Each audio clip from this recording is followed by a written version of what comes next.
Hey everybody, Josh Sigurdson, a World Alternative Media here, and of course we're joined by author and economic analyst here at WAM, John Sneisen. And as the economies worldwide are feeling the pressure, you could see a massive recession on the horizon. Obviously, we've seen that all over the world. The ECB is taking appropriate actions, quote unquote. Australia, the United States, and of course Canada. Of course, the recession is just papered over from 2008 to a great extent, though Canada wasn't as heavily affected. There's a lot of monetary reasons for that we could go into a bit later. But with that said, we are on the verge of something really big here in Canada, and I think it's really important to go into one of the things that a lot of central banks are looking into, alongside going into negative interest rates, which we've been talking about a lot lately, is the notion of a cashless society. And we're not talking about, Bitcoin here. We're talking about a centrally planned cashless society that's pushed through the banking system via legal tender laws, etc. And it basically tracks every transaction that people make. And it essentially means that if your money's in the bank, it's not yours, it's a bank's. But if your money's always going through the banks via digital transactions, legal tender laws, etc., it's never your money, it's always a bank's, and you are essentially enslaved to the banking system, and with that, the government. So I want to go into a story that's coming out of Canada right now from the Financial Post. It says, Bank of Canada exploring digital currency that would replace cash, track how people spend money. And this is a kind of the wet dream of the central bankers, if you think of it, a way for them to be able to do bail-in regimes and never have to worry about people doing a run on the bank, and don't have to worry about depositor insurance if they get rid of it. There's nothing people can do. It's all digital, and already most of the currency is digital. But in this case, it's incredibly tracked and taxable, et cetera, et cetera, et cetera. It's a way to enslave humanity, in my opinion. But going into this article, it says, the Bank of Canada is considering launching a digital currency that would help it combat the direct threat, quote unquote, of cryptocurrencies and collect more information on how people spend their money, the logic has learned. So there's the first part that I should point out, the threat of cryptocurrencies. So their solution is a centrally planned cashless system. This should be, red flag to those of you out there that say that Bitcoin and this whole system are the same thing. They're not the same thing. It's the idea of cryptocurrencies, the decentralized ones, that the central banks are afraid of in many ways. And that's why they're developing this alternative, quote unquote, through the government. And it makes people feel a lot more secure because their good old mommy and daddy government is going to take good care of them. Anyway, as it goes on to say, an internal Bank of Canada presentation prepared for Governor Stephen Pulaski and the bank's board of directors offers the most detailed public insight yet into the bank's thinking on proprietary digital coin. According to the presentation, the currency would be widely available. It would initially coexist with coins and paper money, eventually replacing them completely. The presentation, titled Central Bank Money, the Next Generation, and acquired by The Logic via an access to information request, was prepared by Stephen Murchison, an advisor to Pulaski, tasked with leading the bank's digital currency research, for a September 2018 board meeting. Murchison presented it as part of a 2-year research project on whether or not the bank should issue its own digital money. It emerges at a moment of heightened concern over the implications of digital money. Global regulators and central bankers, including representatives from Canada, are gathered this week in Washington, D.C. at the annual joint World Bank International Monetary Fund meetings, which include a session on big tech and the future of finance. China is in the final steps of launching its own digital coin, and Libra, Facebook's digital offering, is losing key backers and facing scrutiny from regulators worldwide, including the Bank of Canada. And I quote, "We need to innovate to stay in the game," the presentation reads. A digital currency would provide all the benefits of a central bank-backed asset, it says, as well as all the convenience and security of wireless electronic payments. It lists over a dozen benefits to the bank launching its own digital currency, and only one downside, and I quote, "An additional payment method could make the payment system more robust," but the presentation notes digital currency also presents a risk to stable, low-cost funding for banks deposits. It suggests digital currency could come with the option to pay interest on balances and the ability to collect more information on Canadians than is possible when people use cash. And I quote, personal details not shared with payee but could be shared with police or tax authorities, reads the presentation. Of course, Murchison, who is on secondment at the Caisse de dépôt et placement du Quebec, directed questions to the Bank of Canada, which declined an interview request. In an email to the Logic, spokesperson Louis Egan said the bank has not yet decided whether it will launch a digital currency, and that the question of sharing information with police and tax authorities is among the many issues that continue to be assessed by bank researchers. Egan also said the bank is aware of more potential downsides to issuing its own digital currency than the one listed in the report, including a reputational risk for the banks if it issues an e-money that is not widely used or is used but for illegal activity.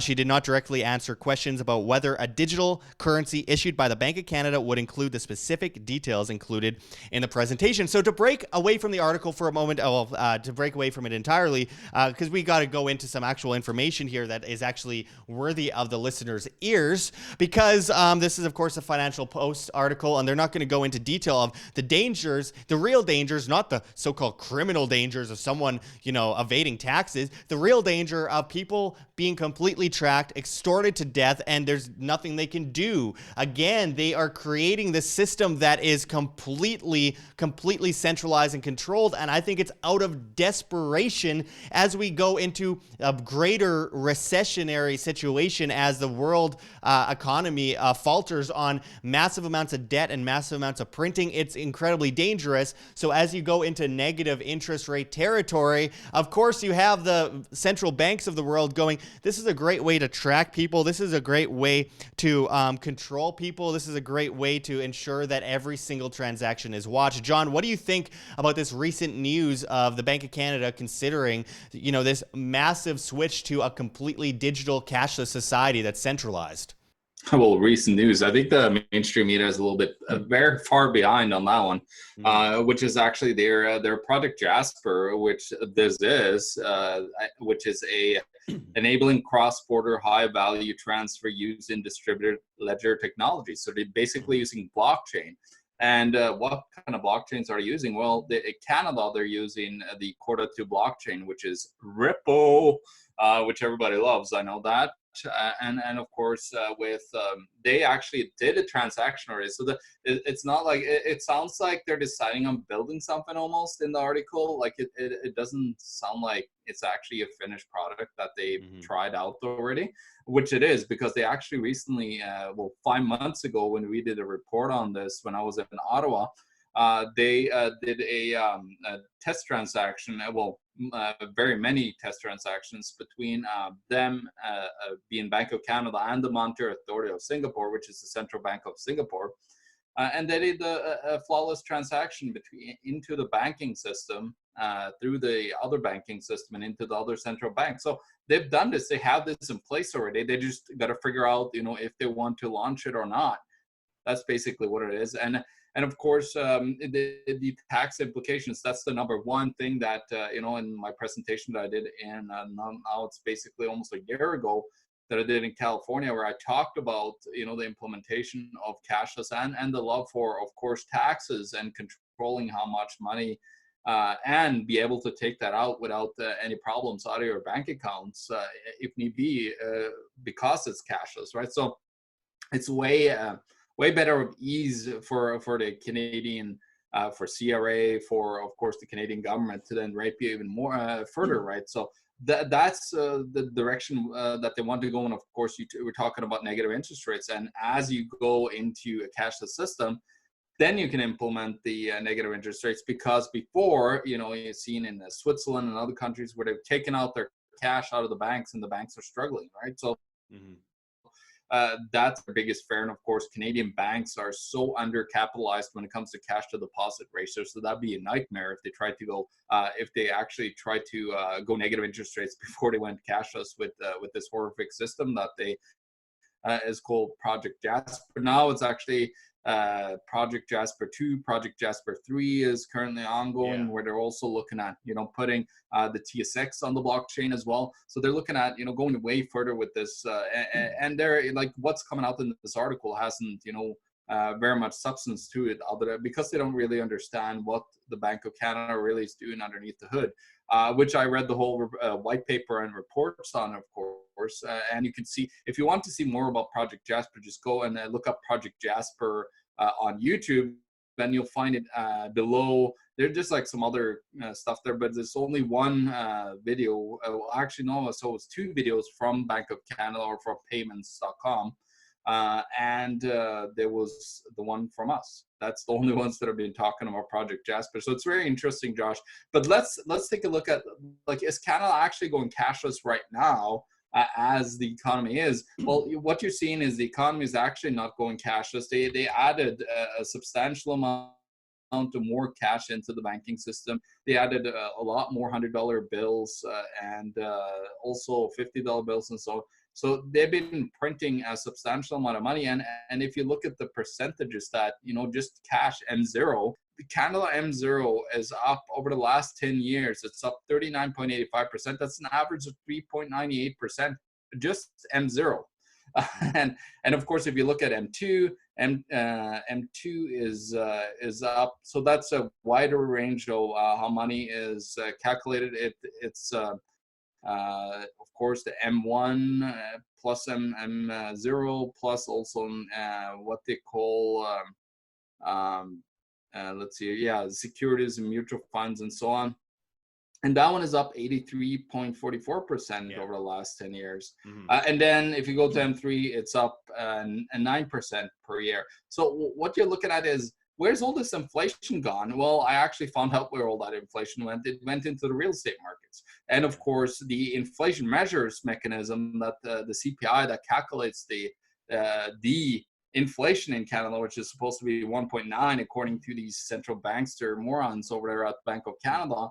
If they actually calculated what, over almost 60% of the population is paying of their costs to their, how much housing costs are to their salaries, well, the average is 75%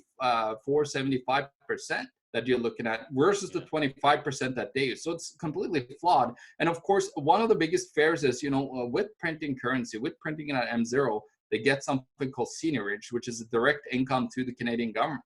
So when they print notes and coinage, they actually, have, there's a difference between the actual cost and the face value of that coin. So for example, the $2 is 15 cents. The $100, I'm not sure of the Canadian numbers. I only know the American numbers, but for $100 bill in America, it's $1.84 to make that $100 bill. The rest of that money goes straight to the pockets of the government, and nobody is telling us about that, right? Well, it's a complete an extra fraudulent system, John. I mean, you mentioned that they're printing more cash, but also going back to, I think, early 2018 when we did a report on it, we were talking about how I think it was 12% of people in Canada on average actually go to the bank in person. The rest of people do everything online. They use online banking and they transfer currency digitally as well. Now, the banks in Canada, as well as basically everywhere else in the world, are bankrupt. You mentioned the cash to deposit ratio issue, and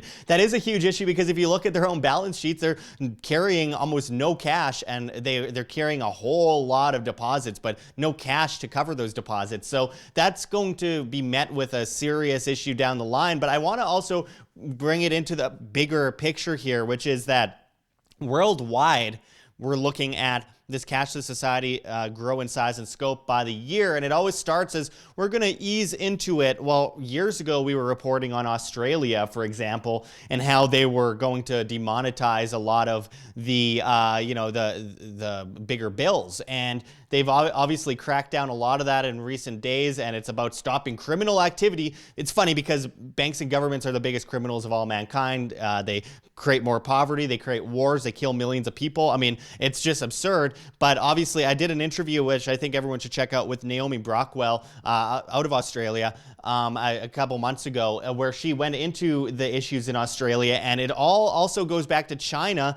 And a friend of ours, Patrick Wood, has gone into this with his book, on the technocratic superstate, the technocracy rising, which we saw start to get developed in the 1970s when Henry Kissinger visited Mao Zedong, leading into the Trilateral Commission's creation under Zbigniew Brzezinski in China, and just creating this alliance with China that's led to what we see today with the trade war. It's always creating problem, reaction, solution, repeat, but China has now developed such a crazy over-the-top sesame credit system, utilizing the cashless system, utilizing facial recognition and artificial intelligence, and now you're seeing smart grids get rolled out in Australia as they demonetize. And if we want to look into the future in Canada, we got to look at these cases as well, because that's going to play into what we are going to see in Canada, utilizing perhaps Facebook with the social credit that we're going to see in the future, where Mark Zuckerberg went to China and helped them develop facial recognition. I believe that Facebook is going to be used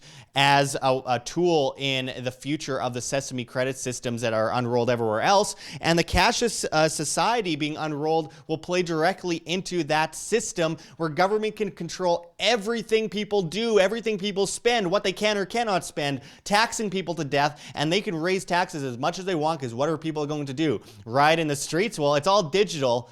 And it's going to take a lot to get out of that system, which is why we need to escape now. But John, what do you think about the future implications of creating this cashless society in Canada? Well, creating a cashless society for a central entity as the government is, that is, of course, the start of a police state. And I'm actually holding a presentation in Mesquite, Nevada at the Red Pill Expo about the 5G potential police state that we could get implemented into. And cashless is a huge part of that, with, cashless payments. Of course, that is a mass amount of that Sesame credit score, of course. And then, implementing then the social scoring systems that are centralized, not decentralized social scoring systems that is not run by any central entity, of course, but it's a central entity that they can use that score to then say that, okay, yeah, we based our score on that. So if you don't do this or that, you lose the ability to then, get a house, travel, and so on. And this is not just made up. This is actually happening in China right now.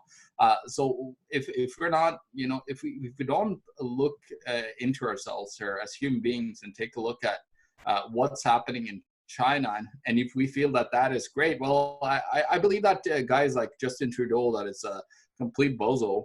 And who knows, maybe he's really re-elected here again in Canada, which would be laughable. But these guys, like, he's a drooling commie, of course, that really want, if he had that control over the population, he would love to have that, because he doesn't know anything other than ruling people. That's the only thing he knows. He has no understanding of economics, how society works, other than his little the people kind of message that he put out, and changing the national anthem. Justin Trudeau can't even properly dress up as Aladdin. What Aladdin is that black? Anyway, go on. Yeah, well, yeah, exactly. No, it's I don't even know what to say. But again, the warning here is that we need to worry a little bit about what's happening in the world economy. And of course, recently, Mark Carney, former head of the Bank of Canada, was out at the Jackson Hole Symposium saying that we need a Libra-like world reserve currency. So basically was calling for a global cashless system. And of course, that could be implemented directly into the SDR. And this is one of my things that I believe that they could try to pull off, is a global, of course, cashless SDR system. But we're not going to see that the special drawing rights that they because they're going to need to print a hell of a lot of them to save this monetary system, Josh. For the time being. They're gonna have to print quadrillions, right, to save it, and then they can make it cashless on a global scale. But it's a locked system that not the peasants wouldn't have access to watch the blockchain transactions on, right, which we could with Bitcoin and other cryptocurrencies. And then, of course, they would give us the valued, rotten, garbage, distributed ledger technology, Ripple currencies that we would get to, use among us. That's going to be tracked every single economic move we make in our lives. And of course, the government could just sit on top and it's like, oh, we're going to tax Josh 20% today. because he has a little bit too much in his account, and then whoop, Over there my it dead goes out of body, the account. criminals. Exactly, but that's what they really want. That's what these scumbags want. They want to have full and utter control over you.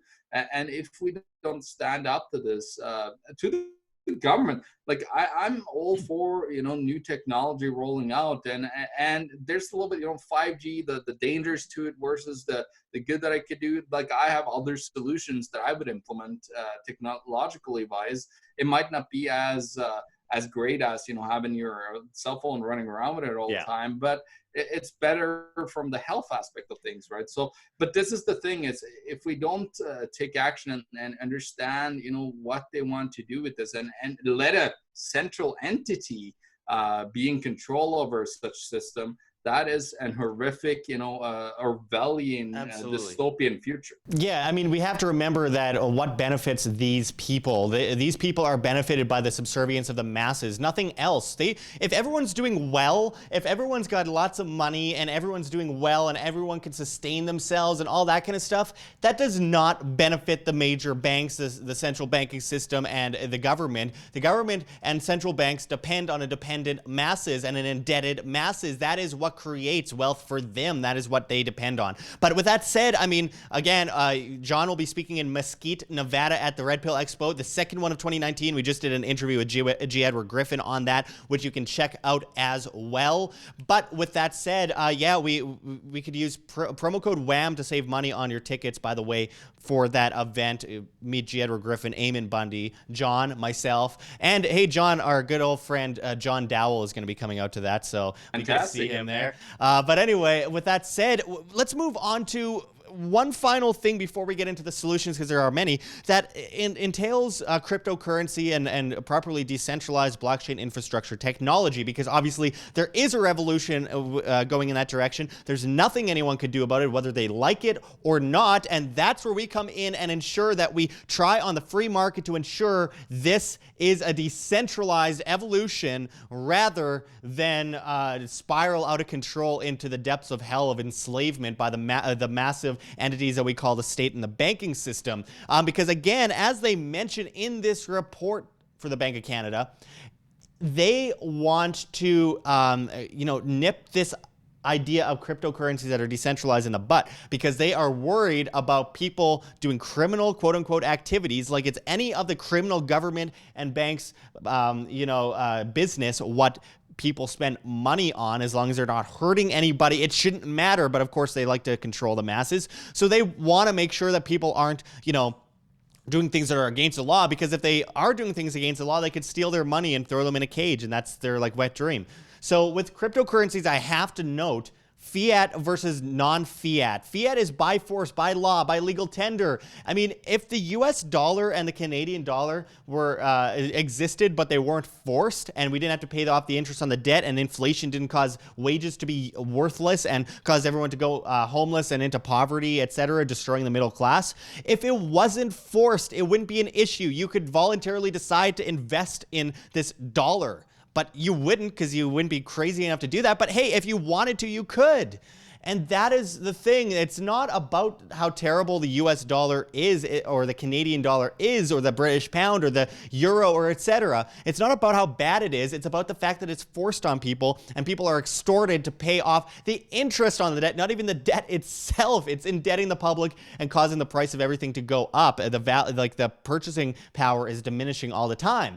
That's the problem. Now, look at something like Bitcoin. Bitcoin follows something that gold does: subjectivity of value, scarcity, application use, demand. The factors that usually play into bringing value to something, because value is subjective, and people decide when they're exchanging. The two parties that are exchanging goods for services, etc., they decide what value they're worth, or what value the other person is worth, and they agree on something. They shake hands. That's the transaction. That is fair. That is voluntary. And that is how value is understood. You go to a lot of these tribes in Africa, etc., and they find that, the colonizers would find pearls and stuff like that, and the natives there would be like, I don't think this thing has any value, but the colonizers would give them almost nothing for it in return, and they'd bring it over to their land and sell it for a vast quantity of money because it had value to them. That's subjectivity of value. Everything has that. And in the future, it's going to be easier to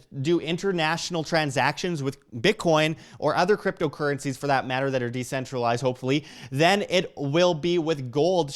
Cutting off slivers of gold and sending it internationally isn't exactly the most efficient way of doing things. Of course, gold and silver are wealth insurance. I believe in gold and silver as wealth insurance over cryptocurrency overall, but that said, in the future, people are going to be using cryptocurrency one way or another. Now, it depends. Is it going to be for the masses or for the central banks and these entities that enslave humanity? And as you see in this document, they're talking about combating the problems of cryptocurrency with a new digital currency through legal tender laws. Fiat is by force, folks. That is important to point out, and we are still going to get comments that from people that watched 3 minutes into the video and didn't watch this far. That's okay. We need to educate the populace, and people aren't always going to listen, as they haven't listened for years when we warned about the coming recessions and depressions and collapses. But with that said, John, let's talk about the significance of the banks and these entities talking about the problems with cryptocurrencies in the future, their fear of cryptocurrencies, and why they need to unroll this cashless system. What makes them worry so much about cryptocurrencies and wanting to adapt and create their own digital currencies?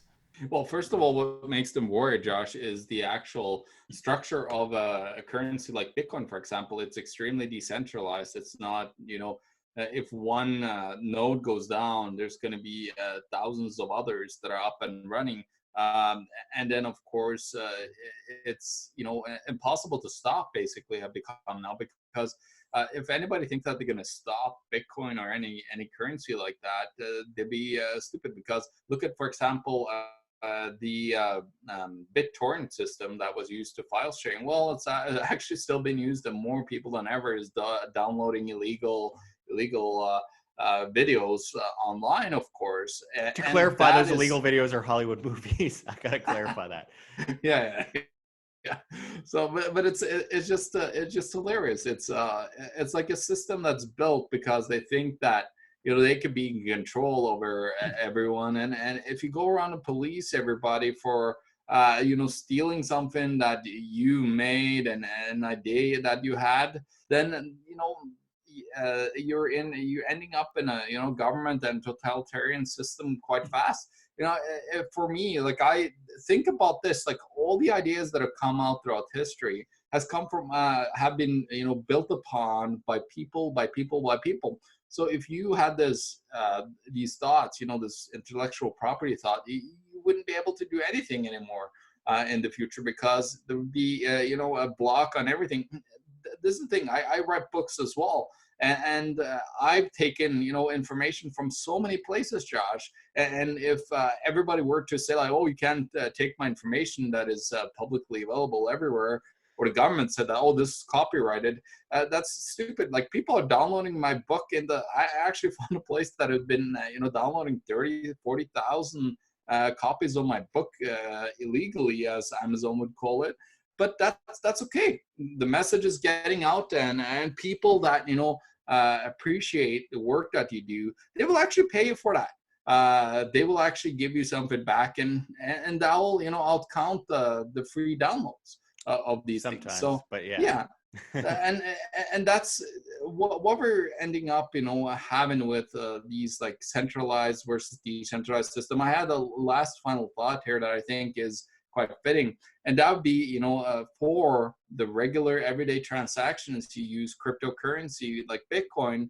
And then for cash, if you wanted to go cashless and hide yourself, well, there's Monero and there's others, and of course there's also gold and silver.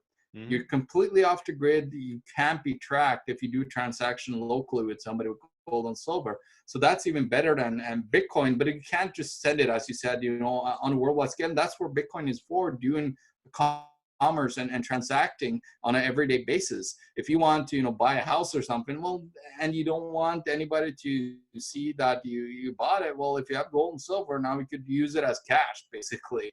And I think that's the future. I think that's what we're heading towards. I think the free market will stand up to any totalitarian or government alike in China as well. Over time, you'll see that that will just fall apart as the government start to just strangle you more and more and more. Yeah. And the more money you print, you were talking about high inflation in China.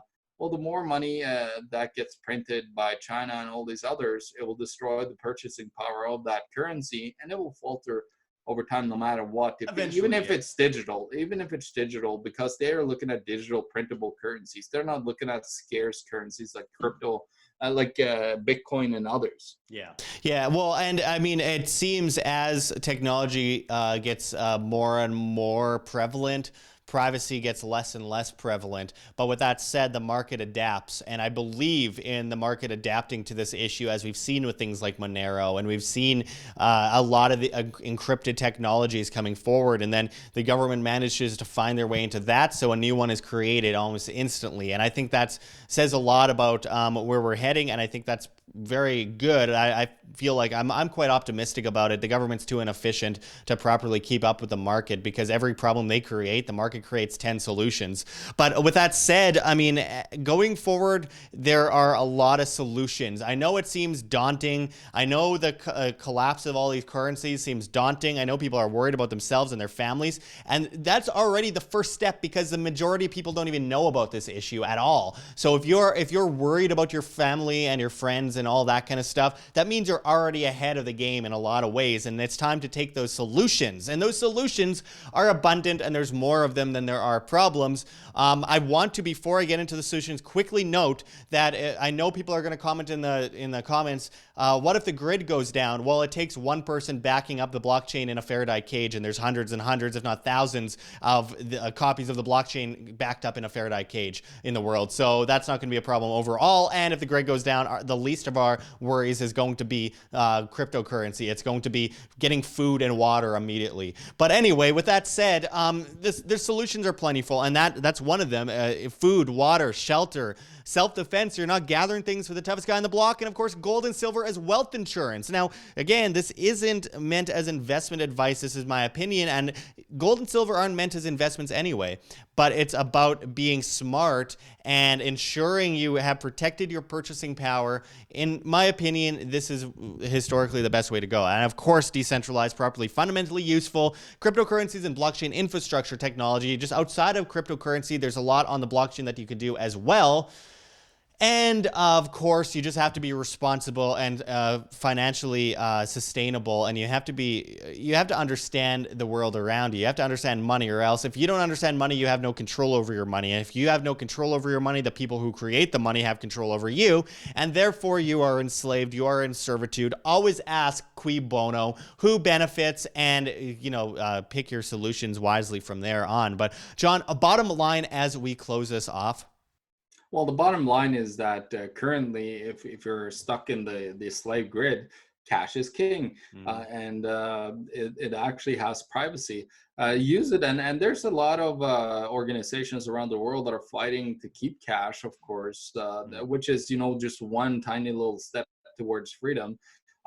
Which we just talked about, having a free market of crypto, paper currencies, gold and silver, fighting among each other to be a medium of exchange being used. But what we need to understand is that there's a growing pain in the global economy, and the recent IMF report that just came out is talking about slowdown in the economy, and that's the worst case scenario in a Ponzi scheme, is that you're not getting people in at the bottom to pay for the people at the top. And that's what it is. There's not enough people to get into more debt to pay off the ever increasing interest. If you paid off all the interest, all the debt in the world, there would still be interest rates to be paid, and it would basically be impossible to fix the system. So we're at a crossroads where either we let these tyrannical institutions like Bank of Canada, which is communist entity, when you really look at it. And other central banks create their, fiat-based cashless systems, and you become a total slave to the system. So we fight back, and we actually create all these systems underlying, systems like blockchain, decentralized systems, and just make the government obsolete. How about doing that instead of focusing on the cash that they're taking away our cash? How about we build our own systems and say, screw you, government, we don't even care about you anymore, because that's what they are. They're falling entities. Yet again, how many times is a government and a fiat currency supposed to fail before we learn anything? Pick up a history book and that'll tell you like what you believe in. Having a government, how big of a mistake that is. Yeah, we need to make them obsolete, and I think that's the #1 goal. We can all talk about how terrible government is and how terrible banks are, but what are we doing about it as individuals, and how are we living free rather than how are we being enslaved? That's the most important part.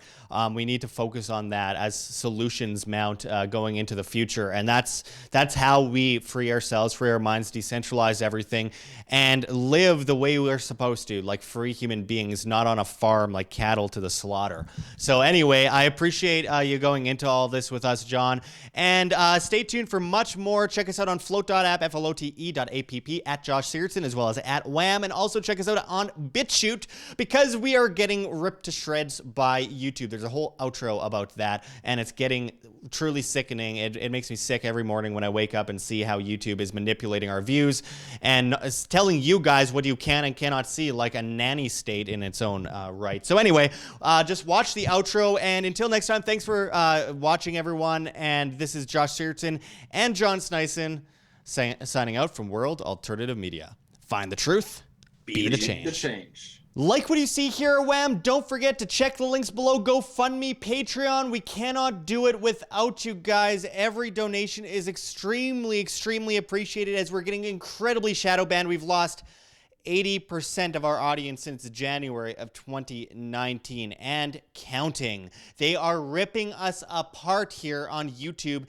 and the only thing we could do in the meantime as we prepare for the next big step is to ask for help from the viewers that support our free information that we try to post on a daily basis. You can also find us on Subscribestar, where just $1 a month, that's all it takes, $1 a month is all it takes to truly make a huge difference. If everyone gave $1 a month, it would change everything for independent media, and we could win this information war, and we can defeat the mainstream medias eventually. And of course, on Subscribestar, we post subscriber-only content that you'll only see on Subscribestar. So make sure to pledge there, become a patron. That makes a huge difference, guys. And also, don't forget to check out our Bitcoin address below in the comments and description, as well as on the screen for you to scan, if you please.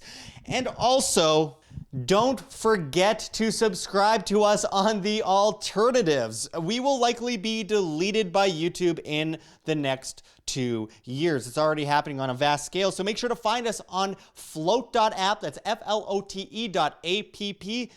At Josh Sigurdson, as well as at Wham, W-A-M. Float.app is replacing every social media, and I mean, it's just incredible the opportunities it provides for not just creators, but for the average person who wants to get away from these nannies telling them what they can or cannot see. They plan to replace Facebook, Twitter, YouTube, Twitch, Tumblr, Reddit, and Patreon. You could subscribe to us on Float and pledge with cryptocurrency. It's really innovative.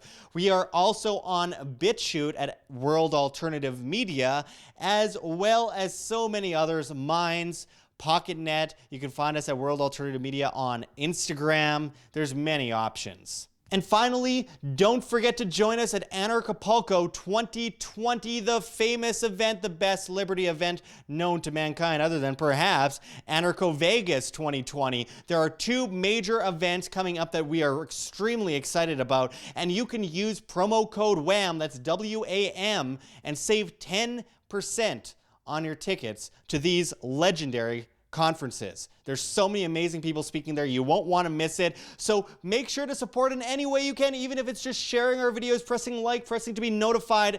Anything helps, folks. You are the change you wish to see. Thanks for watching, everyone. And until next time, this is Josh Sigurdson signing out from World Alternative Media. Find the truth, Be the change.